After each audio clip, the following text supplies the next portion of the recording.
This channel does not promote any violent, harmful, or illegal activities. All content provided by this channel is meant for an educational purpose only. নাগরাকাটায় হামলা আর তা নিয়ে টিভি9 বাংলায় বিস্ফোরক খগেন মুর্মু খুনের উদ্দেশ্যেই হামলা। যারা হামলা চালিয়েছে তারা দিদির লোক। ধাক্কা লাঠি পেটার পর জুতো ছুঁড়ে মারা হয়।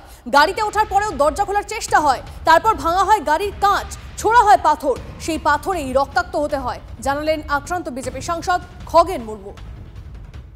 পুলিশ তো ছিল, পুলিশের ভূমিকা কেমন ছিল? দাঁড়িয়েছিল সবই তো টিএমসিরা গুন্ডাবাজি করছিল, সবাই দেখেছে। সবই লোকজনকে আগে থেকেই জমা করে রেখেছিল।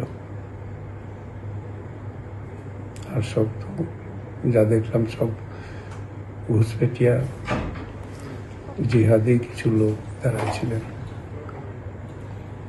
আর ওখানে তো আমাকে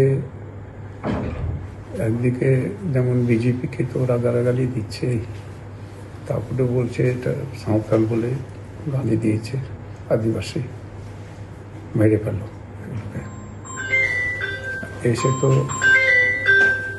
ওরা তো বলছিল যে মেরে ফেলে দাও, যদি গাড়ি থেকে টেনে বের করতে পারতো তাহলে আমাদের প্রাণে মেরে ফেলতো আমাকে এবং মাননীয় শঙ্কর ঘোষকে।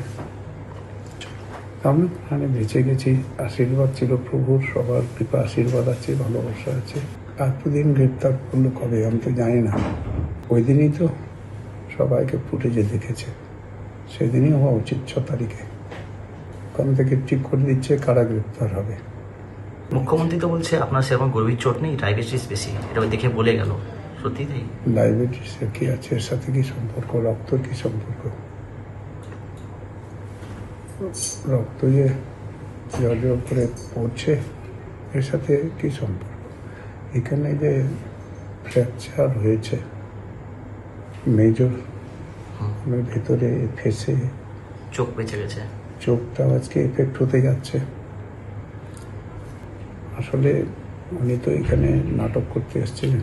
একদিকে লোক ওখানে জমা করছেন বিজেপি নেতাদের, সাংসদদের, জনপ্রতিনিধিকে খুন করো, আর এসে এখানে আইওয়াস মানুষকে দেখাচ্ছেন। আমি দেখা করতে গেছিলাম, উনি খুন করে কি দেখতে এসেছিলেন? আজকে খুন হয়ে গেলে। আর এই প্রসঙ্গে আমরা কথা বলেছিলাম তৃণমূল মুখপাত্র তন্ময় ঘোষের সঙ্গে, তার কি প্রতিক্রিয়া শুনুন। উনি যেটা বলছেন যে সব তৃণমূল কংগ্রেসের লোক, ওই অবস্থার মধ্যেও যে উনি তৃণমূলের লোক দেখেই চিনে গেলেন তৃণমূলের লোক, এটা বেশ ইন্টারেস্টিং। কারণ ওনার নেতা, সর্বোচ্চ নেতা হচ্ছে লোকের পোশাক দেখে চিনে যান তিনি কি রকমের কাজ করেন। হয়তো খগেনবাবু সেই লিনিয়েজটাই বজায় রাখছেন। ওনার সুস্থতা কামনা করি। বাকিটা রাজনীতি করার বিষয় নয়, আইনের পথে চলবে। পরিকল্পনা করে খুনের উদ্দেশ্যে খগেনের উপর হামলা। আদিবাসী নেতা হিসেবে জনপ্রিয় হয়ে ওঠার কারণেই খুনের ছক তৃণমূলের। বিস্ফোরক দাবি খগেন পুত্র অনিমেষের। পুলিশি তদন্তে ভরসা নেই, সঠিক তদন্তের জন্য প্রধানমন্ত্রী, স্বরাষ্ট্রমন্ত্রীর দ্বারস্থ হবেন, জানিয়েছেন খগেন পুত্র। মিথ্যা প্রচারের পাল্টা অভিযোগ তৃণমূলের। আদিবাসী হিসেবে অত্যন্ত জনপ্রিয় নেতা, তো তাকে সরিয়ে দেওয়ার পরিকল্পনা করছে তৃণমূল দীর্ঘদিন ধরে। ঠিক আছে, এই জন্য কয়েকবার রতুয়াতে আক্রমণ হয়েছে, হরিশ্চন্দ্রপুরতে আক্রমণ হয়েছে। ঠিক আছে, এবং পরিকল্পনা মাফিক কী বলে নাগরকাটাতে করা হলো। আমি পরিবারের একজন সদস্য হিসাবে অবশ্যই কী বলে মাননীয় স্বরাষ্ট্রমন্ত্রী এবং মাননীয় প্রধানমন্ত্রীকে জানাবো, যাতে উপযুক্ত যেন তাদের ব্যবস্থা নেওয়া হোক। যারা দোষী এবং ভিডিও ফুটেজে যারা আছে তাদের প্রত্যেককে যেন ধরা হোক, এবং এফআইআর কপিতে যেটা মেনশন করা আছে তাদের প্রত্যেককে যেন ধরা হোক। এটা তো সস্তা রাজনীতি, কোনো জেহাদি নেই। বাংলায় শান্তি সম্প্রীতিতে সব ধর্মের মানুষ থাকে এখানে কোনো জেহাদির স্থান নেই। আদিবাসী এমপি বলেই তার উপর আরো বেশি করে এটা তো সিম্পিথি আদায় করার একটা সস্তা রাজনীতি। কোনো মিথ্যা কথাবার্তা, কোনো খুন করার ষড়যন্ত্র করা হয়নি। তৃণমূল কংগ্রেস খুনের রাজনীতি পছন্দ করে না।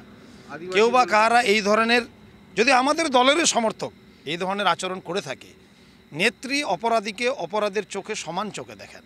দলের লেবাস লাগিয়েও কেউ পার পাবে না। ইতিমধ্যে আজকে অ্যারেস্ট হয়েছেন। খগেনের উপর হামলা, বাড়ল সংসদের নিরাপত্তা। মালদা উত্তরের সংসদের নিরাপত্তা বাড়িয়ে Y+ ক্যাটাগরি করল কেন্দ্র। খগেনের বাড়িতেও মোতায়েন থাকবে কেন্দ্রীয় বাহিনী।